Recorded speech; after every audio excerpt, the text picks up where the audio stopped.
Hi, my name is Paul Tanner.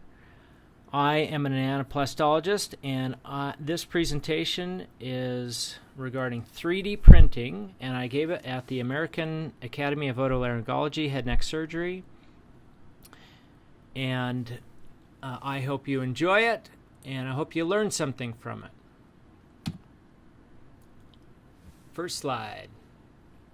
What I want you to learn is how computer-aided design technology is used in creating realistic facial prosthetics. I want you to see a free, streamlined process for creating digital models that you will be able to do yourself, and you'll be able to use those models and prints in patient education and surgical planning.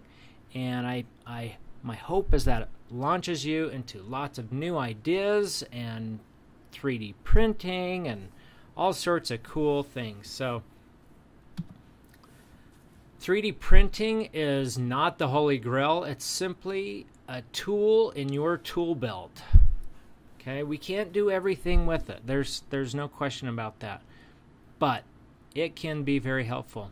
I was told once by a surgeon that if a carpenter walked into the operating room, they would be aghast, because they would see that rarely is anything measured, and carpenters measure all the time, and they measure twice, and we don't do that at all.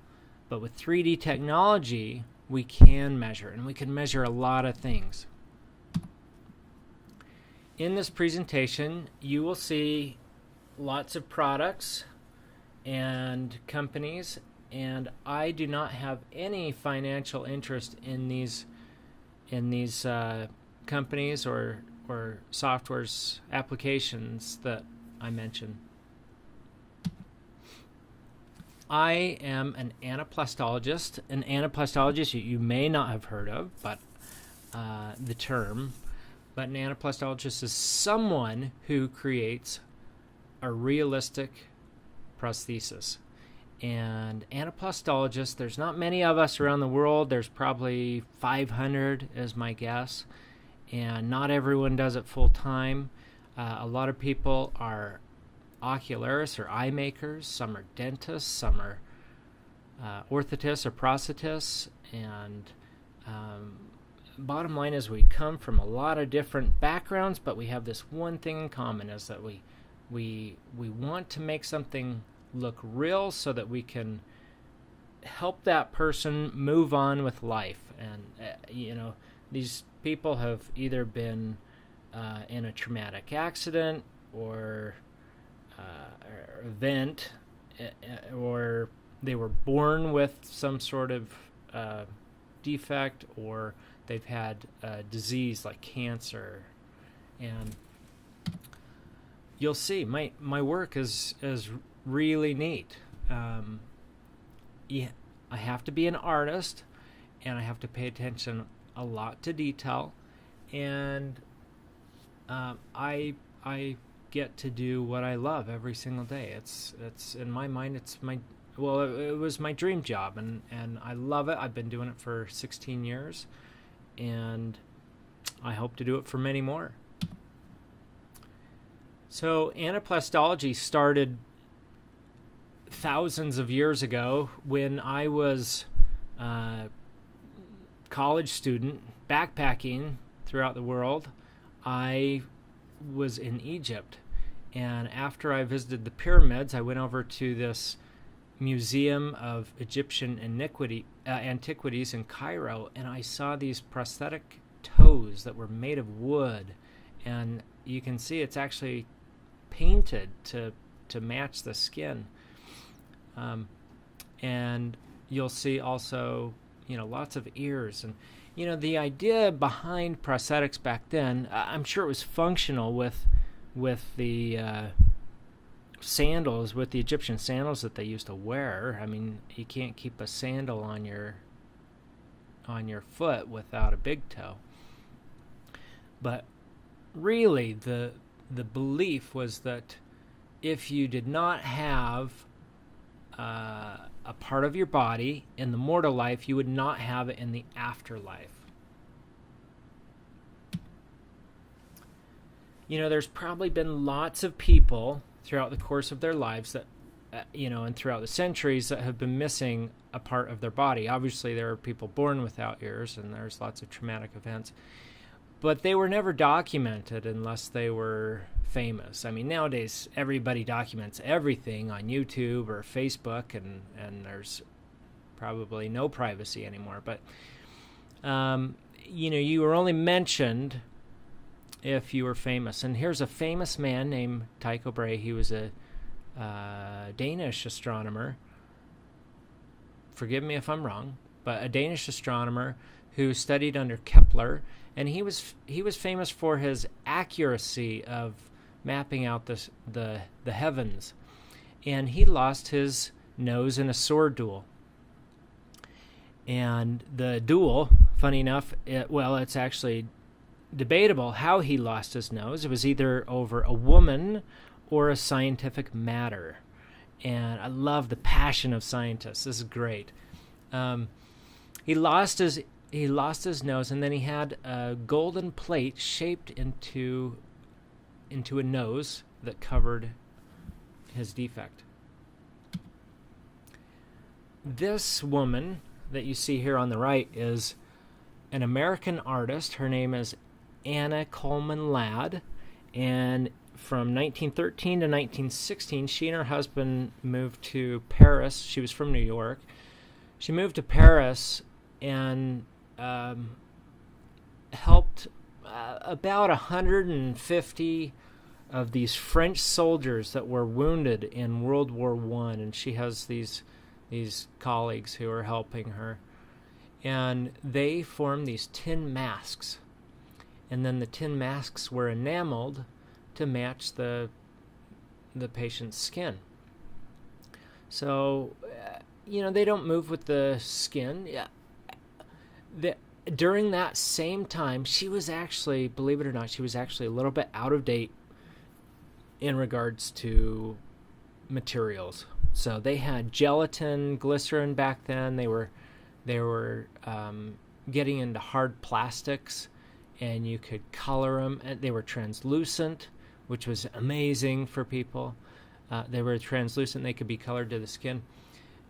And she just she saw all these people and just did some really neat things.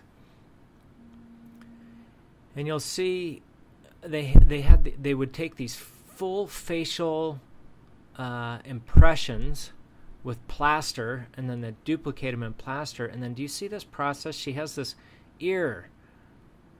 She's making an ear prosthesis, and that's either a wax or a clay sculpture, and they put them in these baths that have dissolved metals, and then through a process called electroplating, she's adjusting the electroplating machine. It deposits metals on the surface of the material, and then once they do this in several layers, then they can melt the wax from the metal, and then they have a mold that they can, well, actually, in this case, they're not making a mold. That's the tin mask, or the metal alloy mask that they're making.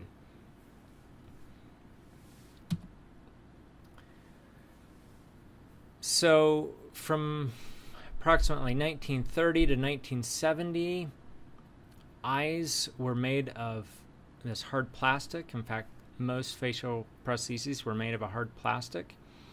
And you can see this patient of mine in 1980 had this eye made. Now, 1980, that was about the time that silicones were transitioning in, at least in the United States. And these hard plastics, they were amazing looking, but very non-functional. This patient had this beautiful prosthesis made, and he wore it for one day only.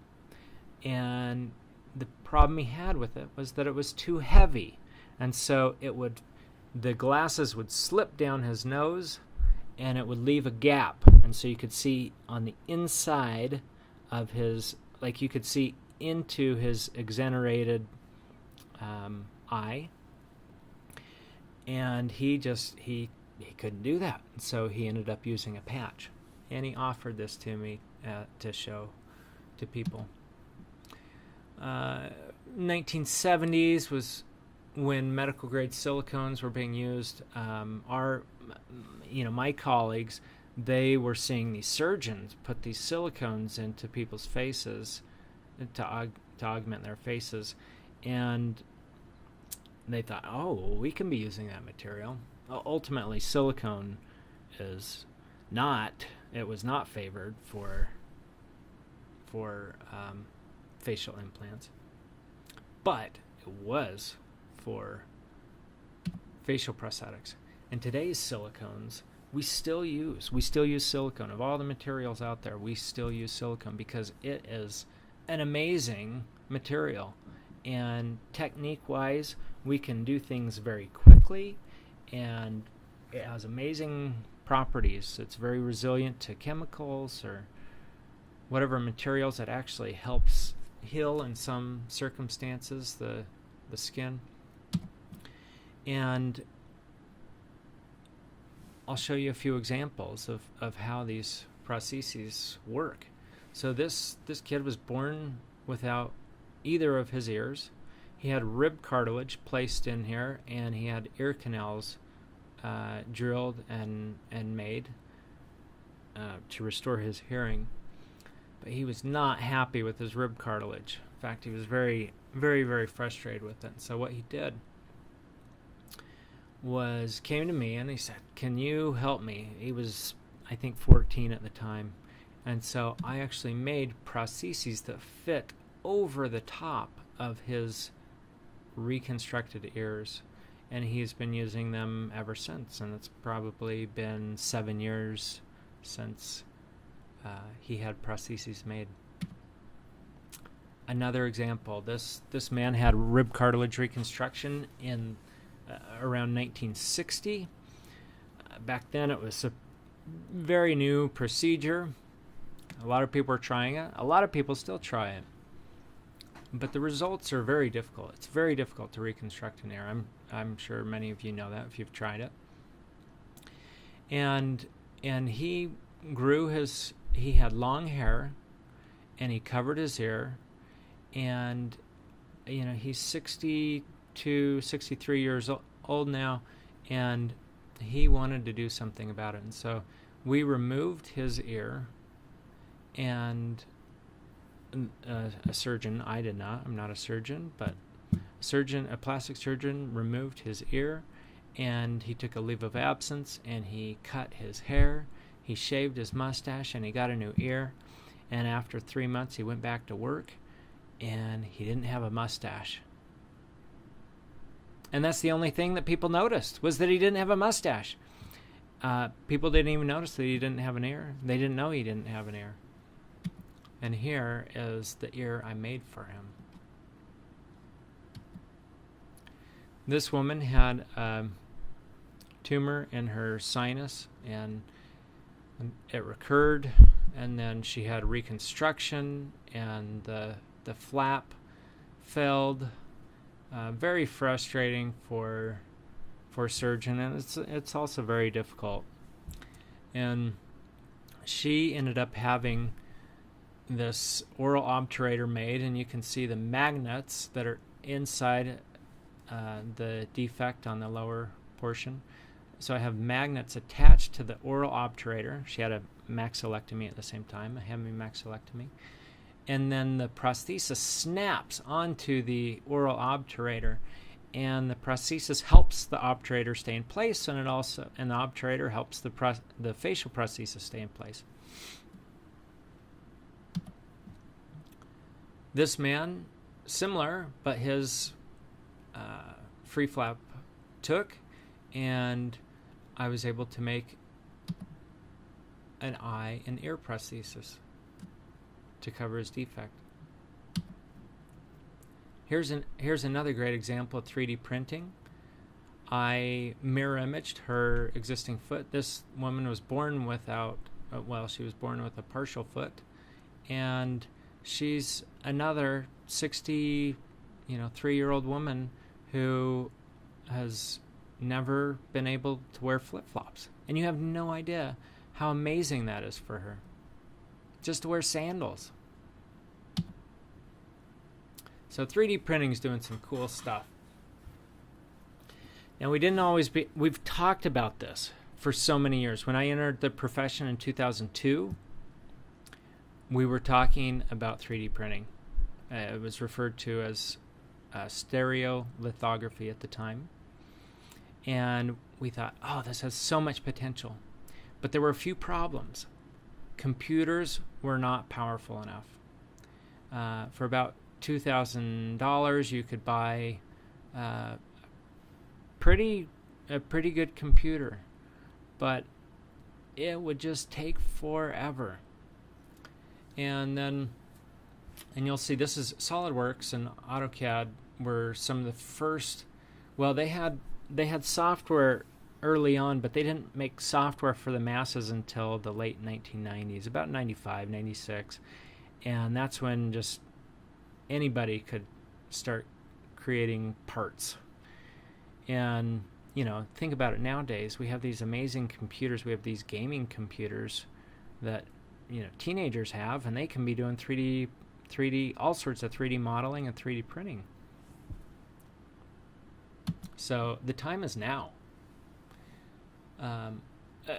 By the way, there's the modeling component and then the printing component. So that was the modeling component that we just talked about, and now this is the printing component that we're talking about. So 3D printing, as I mentioned before, stereolithography. The idea was created in Japan. It came from the car industry, and the idea is that you have these photopolymer resins, basically a resin, a plastic that will harden when it's exposed to UV light, and the first person in the U.S. was Charlie Hull, or Chuck Hull, I don't know how he's referred to, I don't know him, but he's the co-founder of 3D Systems, and he received a patent while he was working for another company, not 3D Systems, for stereolithography in the U.S. And so he went out, and so he left, and then he started his own company, and 3D Systems is one of the biggest companies in the world now for 3D printing. A few years later, early 90s, the first FDM, that's fused deposition modeling.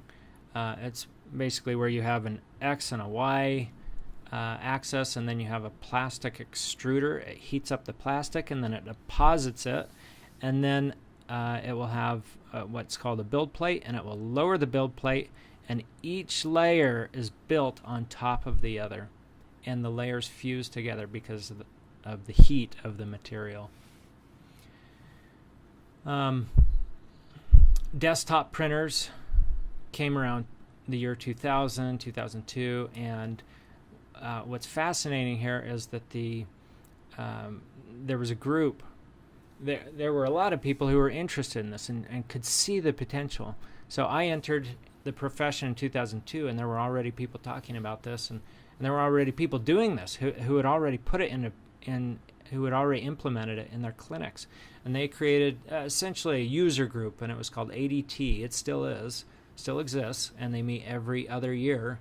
And it's just designed for people who are into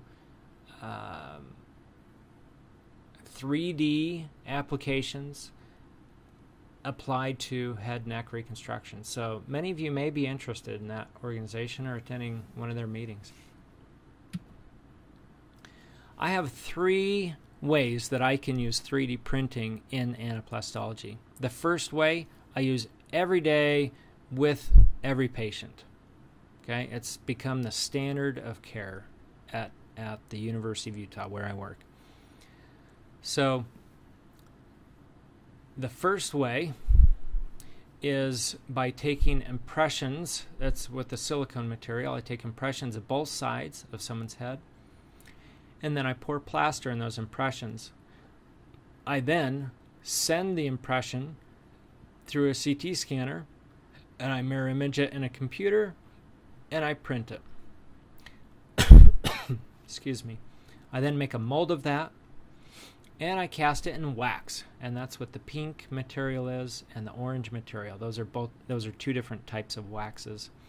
And I fit it to the patient's head, and then I make another mold of that, and I cast that in silicone, and then I paint that silicone to match their skin. It's a long process, and we go through lots of different molds, but it works, and it works really well, and we're able to get amazing results because of it. In the future, I think there's a possibility to do either 3D printing option 2 or 3D option printing 3. So 3D printing option number 2 is to create the shape that you want with the computer, with 3D modeling, and then you print the mold. So this black mold is, think of that as the negative, and then you can cast it in silicone. Okay, so it would eliminate a lot of the fitting that I have to do with the patient. Right now, that's not possible. I have to fit with the patient. It just works better. And then the third method, which has a lot of potential, and I totally see this coming, but in the future, and by the way, this is Fripp Design. This is in the UK. They printed an ear, I think in 2013, so quite a few years ago. They created a 3D printer that could print in silicone. And there are some problems with it, but this has a lot of potential. I imagine one day we will be printing in silicone and then just painting on top of that silicone, or even we could be using color data that's captured with a camera, and that could potentially be printed on top of this prosthesis. Now, it requires a lot of work from anaplastologists such as myself to develop this, but I think it can be done, and it holds a lot of potential for us.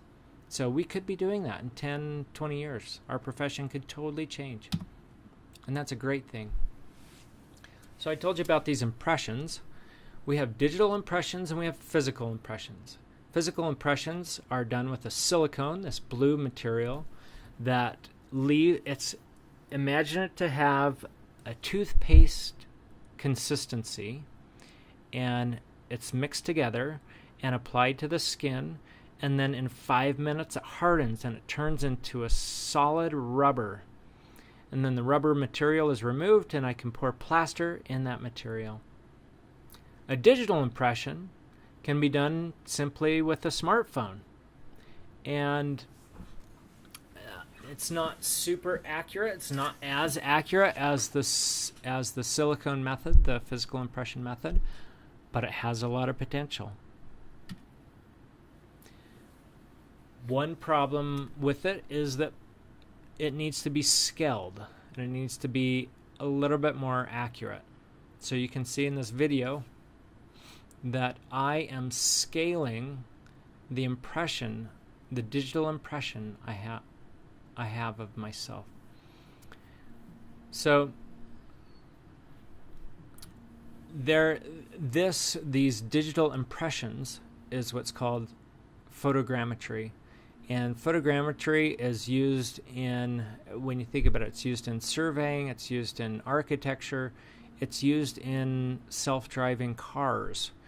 Basically cameras that scan the environment, and they create rudimentary 3D models of everything around them. This is the future, and I think this will only get more and more accurate. We have surface scanning, which is far more accurate than the photogrammetry right now in 2018. Surface scanning is done by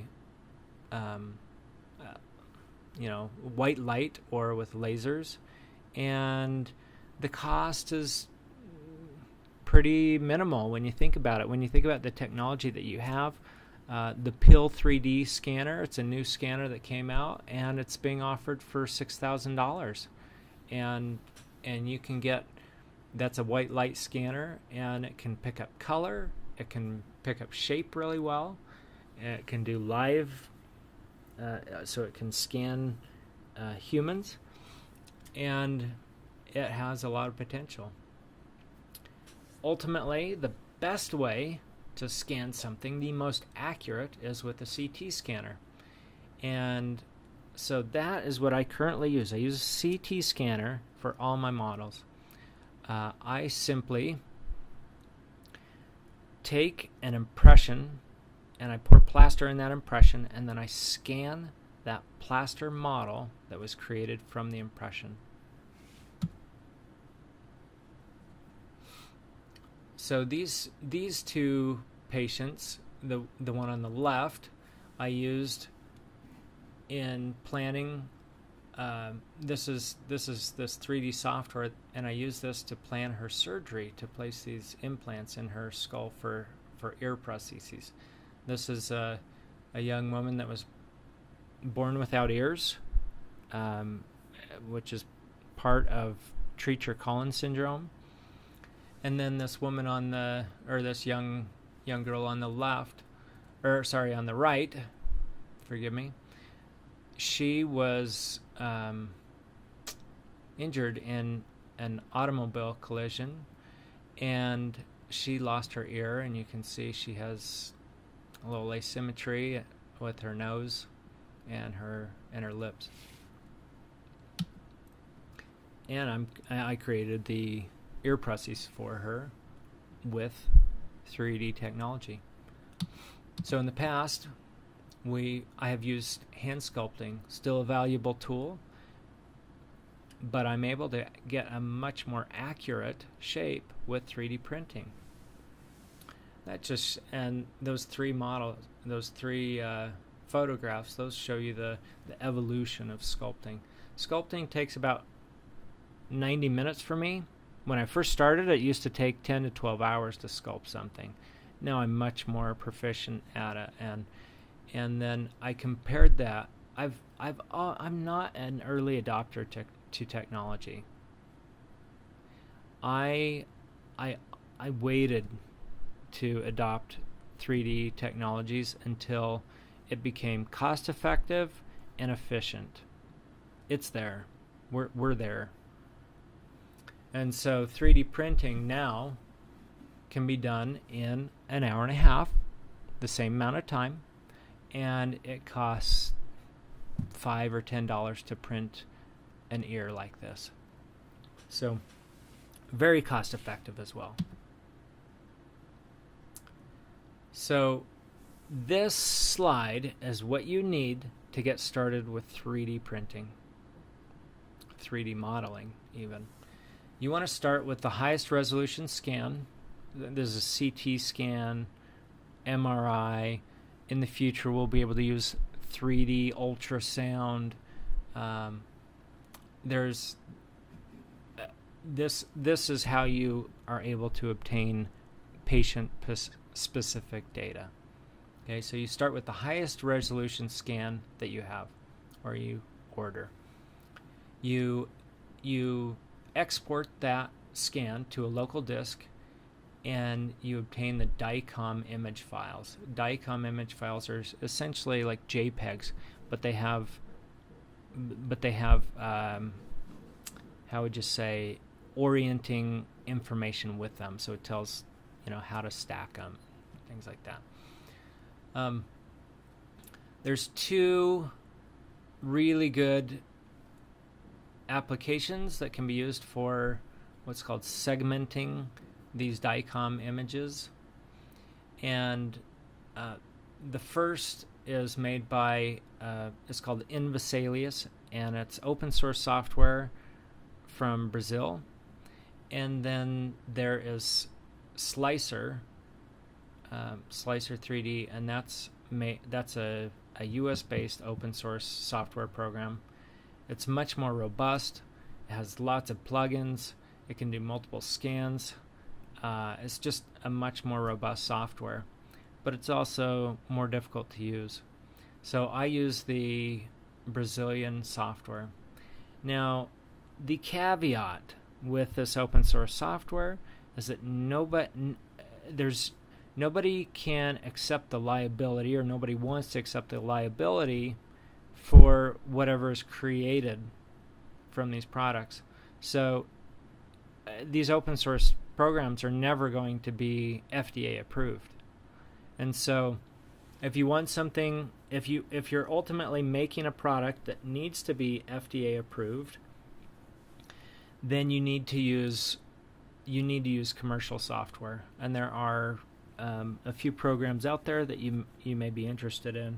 I'm not even going to mention them because you can look them up.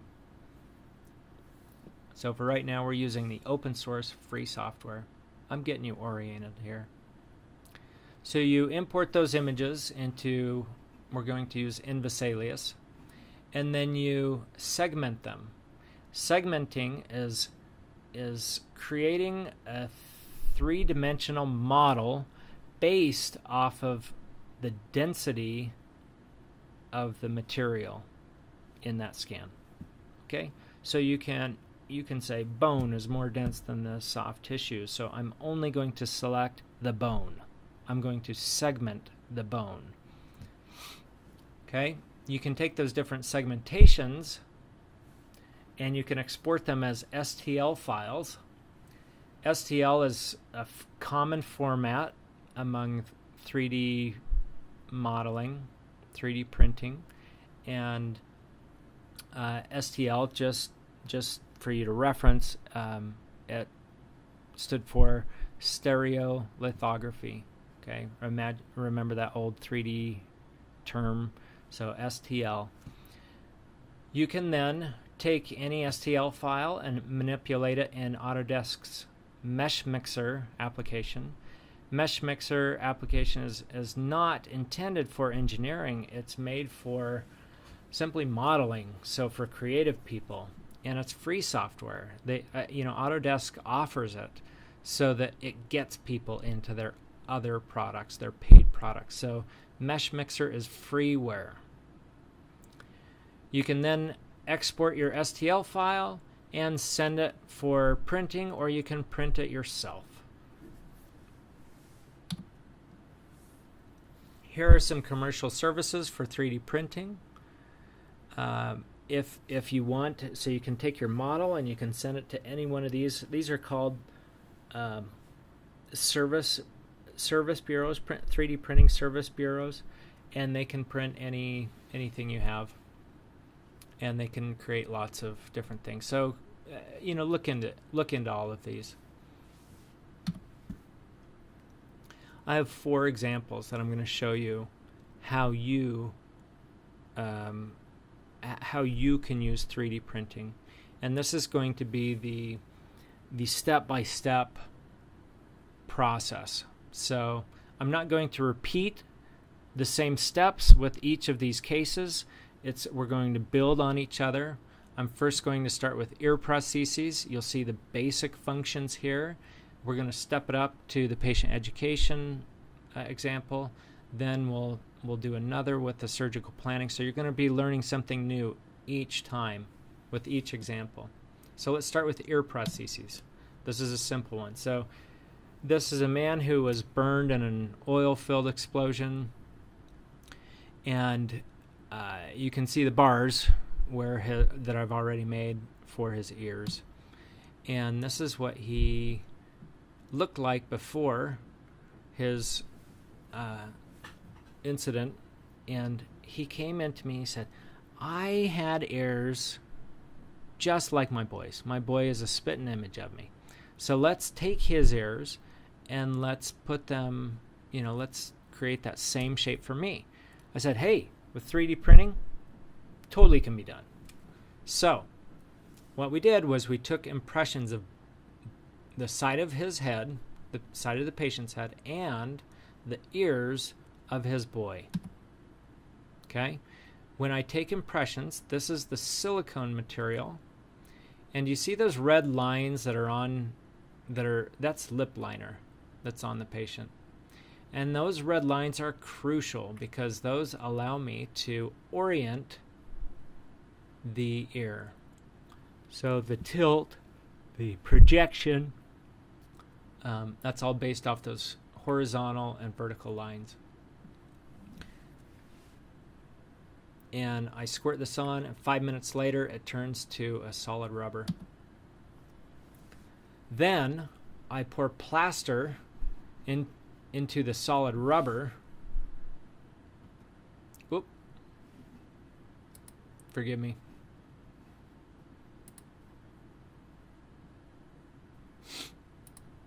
Okay, I pour plaster into the solid rubber, and when that hardens, I separate it. And then just for ease of use, see this orange material? That's wax. I just poured wax into the little boy's impressions just to make it quicker and easier. And then the wax and plaster models were scanned with the CT scanner. Sorry, that's my air compressor. Let's just wait a minute. All right. Well, it'll shut off in just a minute. So that's the process of the CT scan. It's done in 30 seconds. So I have my three-dimensional models. The whole process takes 5 minutes for me to walk over to the CT scanner, get it scanned, and I have it in our PAC system. We use a Philips PAC system. I then take I can then look up the model, so you can see I found the model. I drag it over to the local export, and then I'm saving that file. I'm creating. I have to use a file that's on my desktop. And the important thing here, you'll see, I'm going to check. Yep, I just checked the DICOM format. You absolutely need that. The DICOM format is what you need for the images to import into your next program. So you can't use the Philips proprietary format. So you're exporting that. You're saving it to your desktop or wherever you want. And then we are going to go to the next program, which is Invasalius. If you haven't downloaded it by now, you should pause this video, go download it, and you're going to import your CT scan to Invasalius. So you'll see this is the first screen that shows up. You usually pick, see, I selected the one that has the most image files. You don't usually want a coronal scan or anything like that. So I'm selecting the scan, and then this is the second screen. This is the segmentation screen. This is where you select what you want for a 3D model. So here I want the plaster models and the wax models, but I do not want the bed that's below it. So I only want the wax and the plaster. So I'm scrolling through this, saying yes, this is what I want. And so I'm going to create the 3D surface. So the mask is what you're highlighting, and then the surface is the 3D model that you're creating. And you can change that to any color you want. But you'll see now I have a 3D model of the plaster and the wax ears. And I'm going to save that.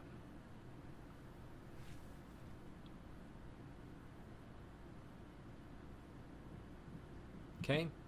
My next task is to import those models into Mesh Mixer. And in Mesh Mixer, I need to clean them up because there's a little bit of debris from the bed. There's a little speck on the bottom, and I need to get rid of that. first I'm going to orient this, or I should say align. So I'm going to align this with the X, like the 0 on the X and Y axis. And I want to align it with the Z. I can't align it with the Z axis quite yet because I have that little speck on the bottom. So I'm going to take what's called the plane cut tool. Go back up. I'm going to take the plane cut tool. There we go. And I'm going to remove anything that is below these models. So anything that's below these models is going to get cut out. And the translucent arrow, you could see that's where it's getting cut out. So I'm going to realign that, and so now I have oriented myself with X0, Y0, and Z0. Okay? I'm now going to separate the models, separate the shells. Shells are each individual three-dimensional object. And Mesh Mixer, when you separate the shells, the largest, or I should say the largest volume shells or models are the top in this list. And so I am selecting all those smaller components and I just deleted them. Now you'll see I have 4 objects there, but I have 6 shells, and that's because I'm wanting to keep the tragus for each one. That's going to help me orient and scale the model, the wax model, onto the plaster model. And I'm labeling these just to help me stay, it'll help my process. It makes me faster in the end. So you can see I do not have the tragus on here quite yet. There's the left ear. And so now I'm going to push that. Maybe I didn't label it quite yet. All right, left prosthesis. And so now I'm going to reattach these two with the combine function. Okay, so I just made the left ear, and now I'm combining to make the right ear. Okay, so now I have my models the way I want, but I'm going to, in order to line these up as best as possible and get a mirror image, I need to align these models. So I'm using that grid system that's in the computer, and so imagine that to be the Y axis. Okay, so I'm aligning those with one of the Y lines, and I want to make it so it's just the mirror image. Okay, so this orientation is going to help me make a more accurate model in the end.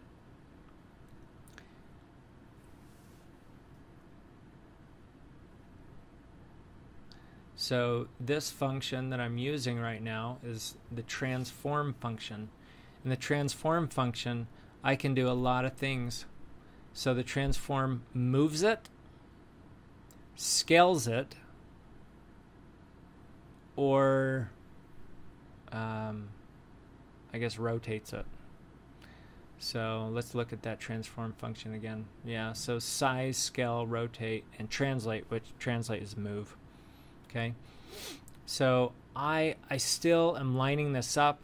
I'm really lining this up so I can get the Z-axis correct. I'm working on the Z-axis right now.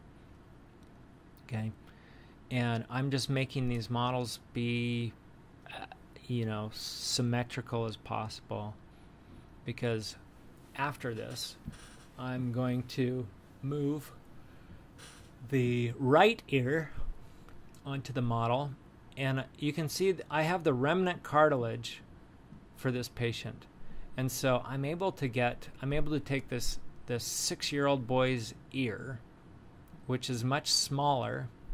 And just, do you see this scale function that I'm doing? I have uniform scaling on. And so I simply scaled it up by 25. And I'm comparing that to his underlying cartilage, and I'm saying, is that correct? Is that about how big his ear is? And I have to move this around. I have to rotate it in order to figure out if it's correct. So I keep doing that. And I've done that with both ears now. So once I get everything the way I want, this is how I create just the prosthesis shape. So I can take the ear and I can subtract the underlying model from it. Okay? It's called a Boolean subtraction. So in order to do that, you first select the part that you want. That's the ear. And then I selected the part below it, which is my subtraction. And when I did that, it worked. Okay? I had a few little problems, and the red balls, or those little highlights, I'd go by one, and those, sometimes you get little errors in the model, or holes, and so I was just filling those holes. So you can see here, I did that with the right ear, and I'm going to do it with the left ear. So I first select the left ear. Okay, I select the model underneath, which is the plaster model, and I do the Boolean subtraction, and so now I have two ears that are the shape that I want for the prosthesis. So pretty slick, huh? I scaled it in literally 2 seconds, and then I export the shape of these ears, and I can then send them now to my 3D printer. Okay, now this is my 3D printer. This is a MakerBot printer.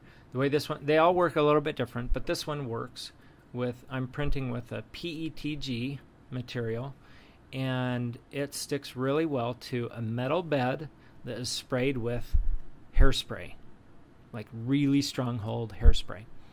And so I have that model, and I'll show you the 3D printing function in the future. But basically, I take that model, and in just a matter of seconds, I start printing. That's how I set it up. Okay, that's all you have to do. I sprayed the bed.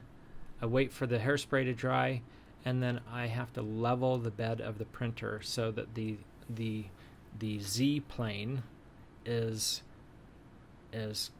completely level, so that when it lowers and it builds up those layers, that those layers are all the same. Okay, so I'm adjusting the Z plane right now, and then I hit print after I'm done.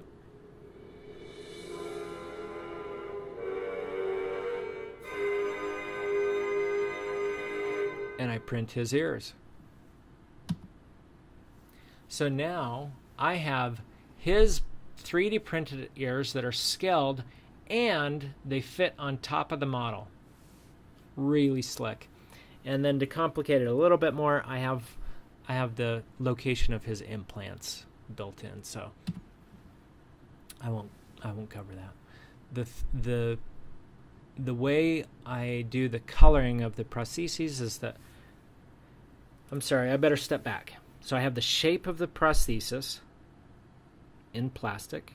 I duplicate that in wax, and then I put that on the patient, and I mold it to their skin, to their soft tissue, and adjust it so that it fits. It moves with their skin, with their facial movements. And then once I have that wax model the way I want it, I create a stone mold, essentially a plaster mold, around that wax sculpture, and I melt the wax out. And that leaves a void area in my mold. And so now I'm inserting this pigmented silicone. I have blue, red, kind of an orangey brown. It's a sienna color, and then another like a raw sienna color. And I'm putting that in the mold. And then I fill it with this kind of base color, a flesh color. And then I close the mold and wait for that silicone to harden into a rubber, to solidify into a rubber. And then I paint it to match the skin. And so like with this young girl, I'm painting it to just match all the little intricacies of the ear, all the blood vessels, all the freckles, just anything I can do to match the ear. And then back to this patient, I snap it into place. So that's how it looks. Pretty amazing, huh? And you'll see I changed a few things. You'll see in this picture, his ears don't stick out as much as his boys. So even though I did all that work on the computer, and I made him sticking out, his ears sticking out, when I made them in wax, he said, no, I mean, I like my old ears, but I don't want them to stick out that much. And so we made some of those changes during the wax sculpting stage. Okay, so now that we have that model, we're now on the patient education model. So patient education, this is a really neat tool. So this is a thyroid tumor, and I've gone through each slice, each DICOM image, and I've selected where I believe the tumor is. And so after I do that, it builds this model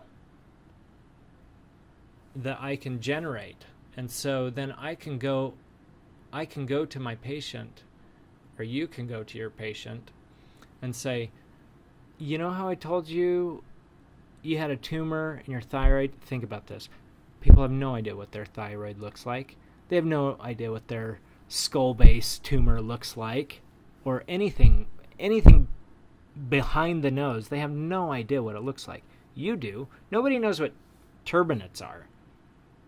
Like they've never seen them. They've never heard of them.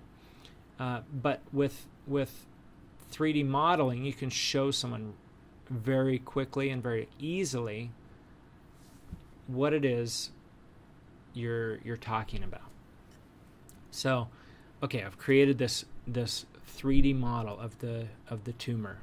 Okay, so now I'm going to take that model, and I can do something really cool. So on the right hand side, you're seeing I'm selecting this. It's I don't know what it's called, ray tracing. Basically, I can look at that model. I'm not viewing. I created a couple different 3D models with this, but I'm going to keep the model I created for the bone and the tumor. And then you can see I can zoom in and I can show this patient, wow, look how big this tumor is. This is why I need to do this large of a resection, and this is why I need to do this reconstruction. This is why this is best for you. Okay, this is my recommendation for you. And when people understand, when you can manage their expectations, when they understand what you're doing, they will be more happy with what you do. So 3D modeling has a lot of potential just for helping patients in seeing what they will be doing. And whether it's feasible or not. And then in the future, I've played around with these these goggles essentially, but these are holographic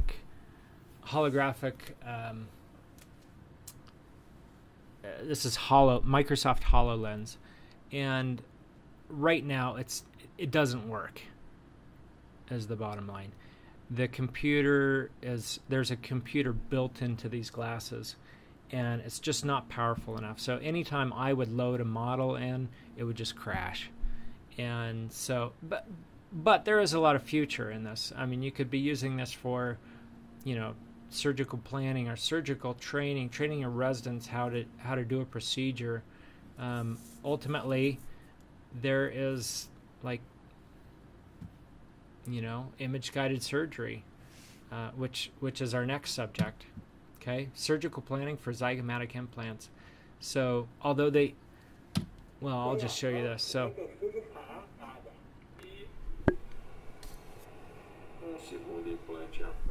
So this first guy, that was Portuguese, so you probably didn't understand it anyway. But bottom line, there was zero clarity in what he was saying. You can't.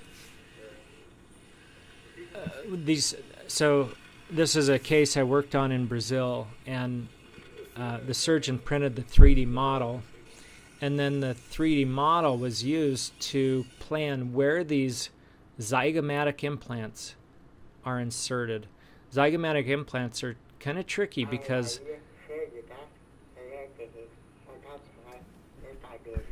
okay, so that's Ave Maria, cheia de graça, o Senhor é convosco, bendito sois vós. Entre as mulheres, bendito é o fruto de vosso ventre, Jesus. Ave Maria, cheia de graça, o Senhor é convosco, bendito sois vós. Entre as mulheres, bendito é o fruto de vosso ventre, Jesus. Okay, really cool stuff you saw there. So this patient has this total maxillectomy, almost. So he has this total maxillectomy. He can't speak. He's drooling everywhere. He can't eat, obviously. And so we put in these zygomatic implants, and the tricky part about the zygomatic implants is that they perforate the maxillary sinus, the wall, and then they ultimately kind of they need to stop in the zygoma where there's a lot of cortical bone, and so the walls of the sinus are kind of helping position this really long implant. So this implant is probably 45 millimeters long, and the surgeon just has to get it just the right angle in order to have it be successful. And then when the prosthesis is made, it's attached to, there's 4 zygomatic implants. When they all screw together, it stabilizes. And so the bone is able to grow around it, and all of a sudden this person has teeth again. And then all I did was I attached magnets to his teeth and then snapped on this prosthesis. So this is something that he can snap in his teeth and his facial prosthesis in a matter of minutes, like 2 minutes. So the future of this, though, is image-guided surgery, and I'm not going to mention that, though. But you can, even with this Invisalia software, you can put essentially like an X marker, a Y marker, and a Z marker. It's essentially what you're doing. You're placing those on the head of the patient, and then you can use their imaging, like the CT scan, to then and you can you attach a tracking device on your drill, like near the tip, and then you can see where you're orienting that drill. So really cool stuff, and I know there's a lot of commercial applications to that already, but it's even something that you can do on your own, or you can do in research. So our last example is this mandible and maxilla reconstruction. So with free fibular flaps for a self-inflicted gunshot wound. Okay, the reason why I believe 3D printing. So there's a lot of debate on this. I did a lot of research on this, a lot of like a lit review on this, and you know, it's probably the most documented three-dimensional application in you know, head neck reconstruction. But does it really save you time? Like, is it really better for surgery? There's a debate on that. And is it cost effective? I'm showing you a way that you can do this, but you don't have to buy a very expensive implant. You can this will help you plan your surgery and see what can be salvaged. This is you as the surgeon, not even using a commercial company. You can see what can be salvaged. You can plan your surgery, and that is going to save you OR time, and that's going to keep the cost low for patients compared to contracting with a company to create some sort of cutting guide.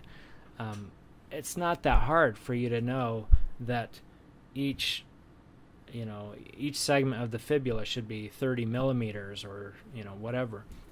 So, and bottom line is when you plate it, and as long as it's stabilized, it will grow together.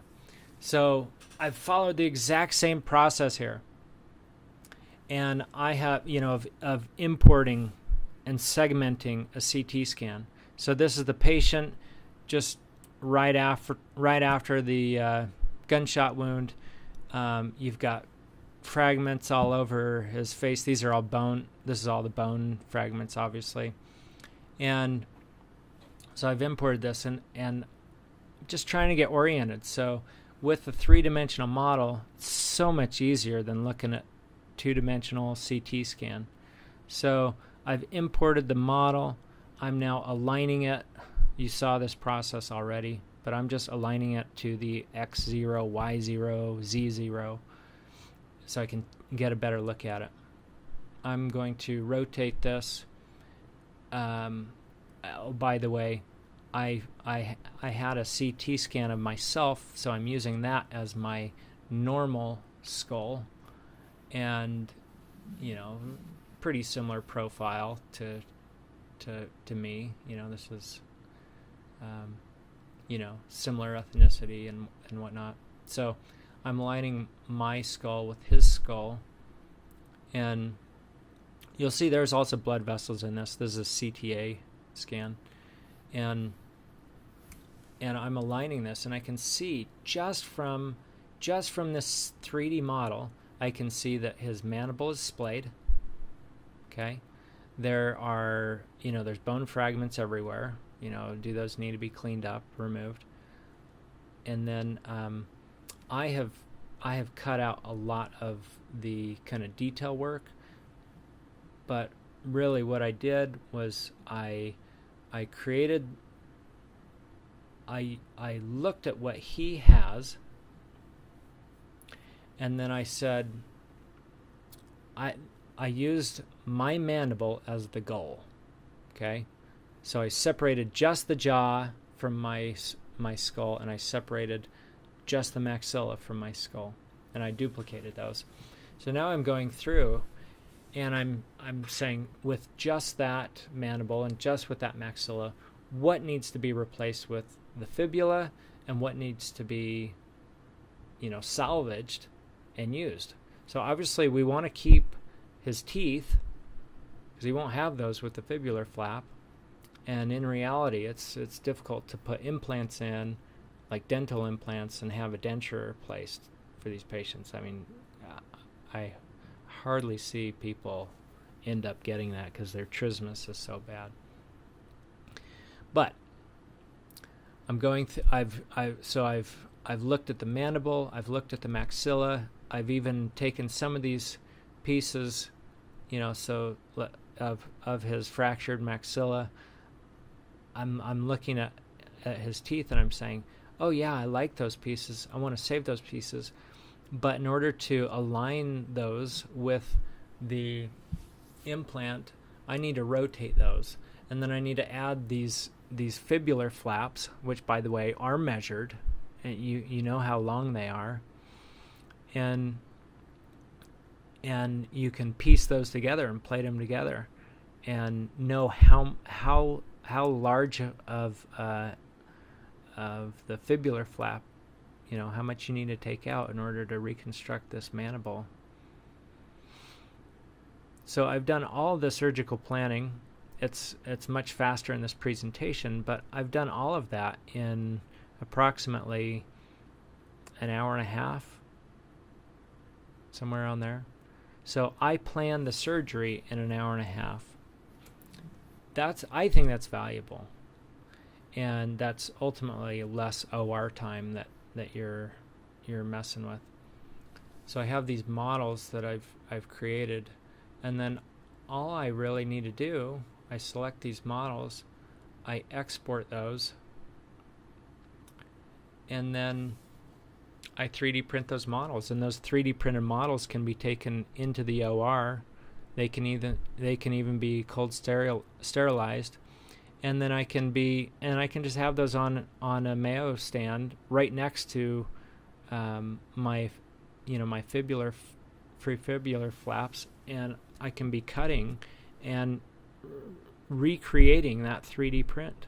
So I don't need a cutting guide. I don't need a cutting guide. I don't need any sort of custom plate. I can use pre-made plates, and I can bend them myself. Okay, so we're talking using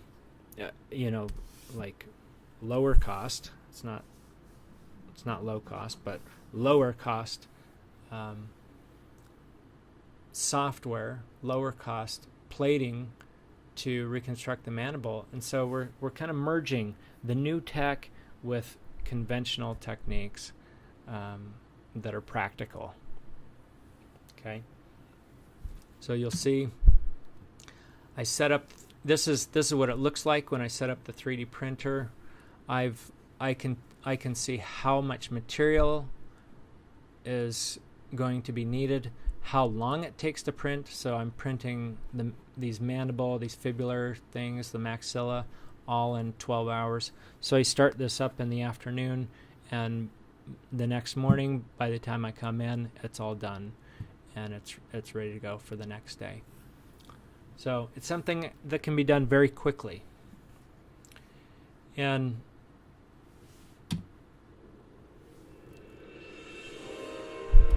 here's a time lapse of the mandible print that took 12 hours.